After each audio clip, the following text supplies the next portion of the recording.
आप सभी का बहुत बहुत धन्यवाद। आगे चलते हैं।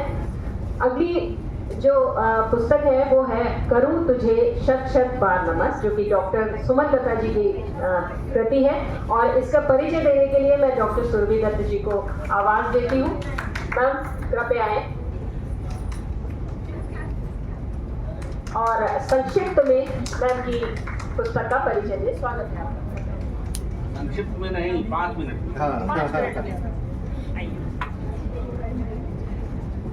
धन्यवाद शिल्पी जी। सभाए नमः। पंच सभी विद्वद्वर्ग को सादर वंदन अभिनंदन।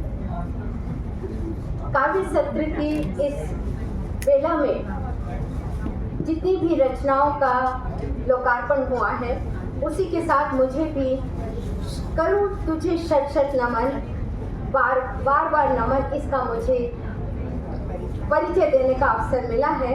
और मैं सच कहूँ यह कृति अभी अभी मेरे हाथों में आई है। और मैंने कहा सुमन जी, आपकी कृति का जो हैदराबाद की नहीं पूरे देश विश्व की चिर परिचित लेखिका है, अनुवादक हैं, उनकी रचनाओं का कुछ तो परिचय अवश्य होना चाहिए। तो मैंने ये अवसर आशा जी से चुराया है।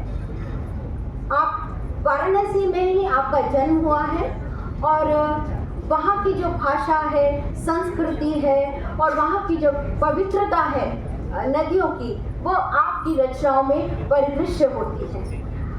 और आपके हृदय में जो भावनात्मक पक्ष है उसमें परिपक्वता भी दिखाई देती है। और आपकी कविताओं का प्रारंभ ही होता है करूं तुझे शत शत बार नमन, हे देवभूमि के चमन, करूं तुझे शत शत बार नमन, युग युगों में से स्थिर आत्मीय उत्तुंग हिमालय, तपोरत ऊंचे देवदार, मानो देववाणी सुनाने आतुर। ये इनकी पहली रचना है।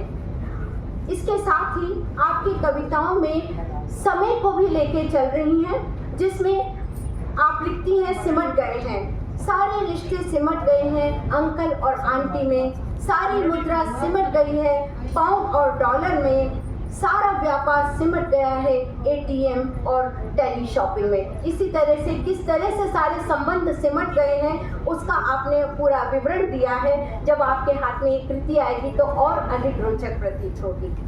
साथ ही साथ आपने जो वरिष्ठ नागरिक हैं उनके भी पक्ष को रखा है। भले ही हम हैं नागरिक वरिष्ठ, पर हमें नहीं बनना है परिशिष्ट। भले ही जीवन में आया हो पतझड़, पर समझना नहीं हमें खंडहर। भरपूर है हम में हमारे देश के संस्कार, हम हैं सभ्यता और संस्कृति के साथ, हम हैं रिश्तों के साथ साथ अपनी भाषा के भी धरोहर। इतनी गंभीर बात आपने कही और आज हम हमारी पीढ़ी के लिए बहुत सही है। और इसके साथ ही आपका क्या चाहा क्या पाहा, इसकी भी कुछ पंक्तियां पढ़ना चाहूंगी। अस्मिता को ढूंढते ढूंढते अपनत्व को खो रहे हैं हम, आसमान को छूते छूते आत्मीयता को भूल रहे हैं हम। यही एक इनकी एक रचना है। साथ ही साथ आपने और भी समय के साथ चलते हुए रचनाएं लिखी हैं। नित्य नवीन प्रकरण पर्यावरण को लेकर है, नहीं है मात्र ऊपरी आवरण, है नित्य नवीन रहस्यों का आविष्करण, मनु की संतान के लिए हरितमा के अनंत उपकरण, सौंदर्य के पिपासुओं के लिए पृथ्वी का कण कण पग पग पर मानवीकरण। आपने बाल रचनाओं पर भी अपनी कलम चलाई है। बड़ी प्यारी सी पंक्तियां हैं। चूल्हे पर चढ़ी दाल जल गई रे, गांव की रेलगाड़ी छूट गई रे, नल का सारा पानी बह गया रे, चिड़ियों ने दानों को चुग लिया रे, बंदरों ने बगानों को उजाड़ दिया रे, आलसीपन ने सारा काम बिगाड़ दिया रे। बड़ी प्यारी रचना थी मैडम आपकी ये। साथ ही आपने हाइकू भी लिखे हैं, जिनमें से 2 हाइकू का ही मैं आप वर्णन करूंगी। खादी के वस्त्र स्वतंत्रता की मांग जले विदेशी, फटे वसन कहलाया कुचेल कान्हा का मित्र, श्वेत वसन शांति का संवाहक अमन चैन। और एक धरती पर बहुत अच्छा इनके हाथ है। धरती मैया चराचर की माता है रत्न गर्भा, वीरों की भूमि वीर भोग्य वसुधा खून की होली, श्वेत वराह धरणी का उद्धार धरणीधर। इस तरह से इनके 10 धरती पर है हाइकू। पक्षी सरस्वती पर भी इन्होंने बहुत अच्छे हाइकू की रचना की है। बर्फ भी इनकी एक बहुत अच्छी रचना है। बर्फ बर्फ बर्फ चारों ओर बर्फ, सड़कों पर बर्फ, पेड़ों पर बर्फ, झाग जैसी बर्फ, फेन जैसी बर्फ। बच्चों को याद करने के लिए बहुत अच्छी रचनाएं आपने लिखी हैं। और जो जोशीमठ अभी आपने पर्यावरण के ऊपर आप देख रहे हैं कि किस तरह से प्रकृति कह ढा रही है। न विकास को हम मना कर सकते हैं, न विज्ञान को दूर रख सकते हैं, और तो और न विनाश को हम रोक सकते हैं। ये आपकी पंक्तियां हैं जोशीमठ की दरारों पर से। अंत में मैं नहीं समय लूंगी ज़्यादा, मौन व्याख्या के साथ, क्योंकि मेरा घड़ी के कांटों पर ध्यान है। मौन व्याख्या।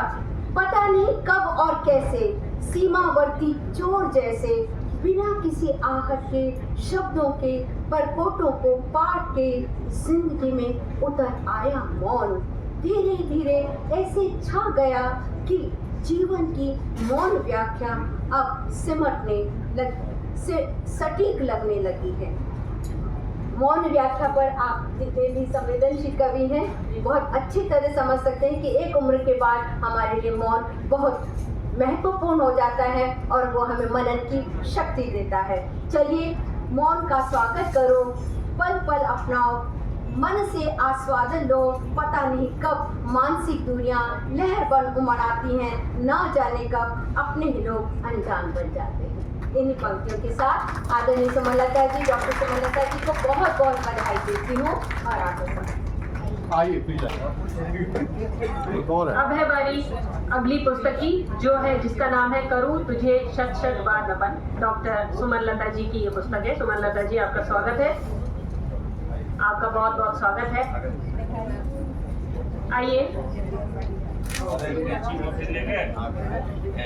हमारे समक्ष महासहस्त्रवदानी डॉक्टर गिरी त्रिपाठी नरसिम्हा राव सर आ चुके हैं। सर, हम आपका बहुत बहुत बहुत स्वागत करते हैं। कृपया मंच पर आए सर। स्वागत है आपका, प्लीज आइए।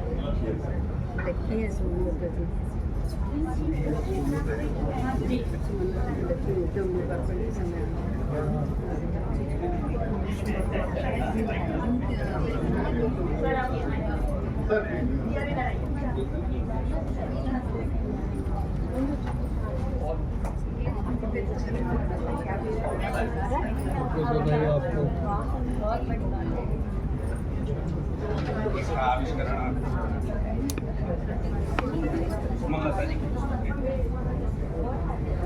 आप थोड़ा सा साइड हो जाए, पीछे रिकॉर्ड कर रहा है।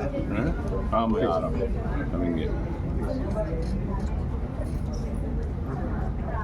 आज इंग्लिश वाला राजेंद्र जी का ही हो रहा है क्या? और एक सुन लोगे, अच्छा है, घर की पार्टी जी आ गई। घर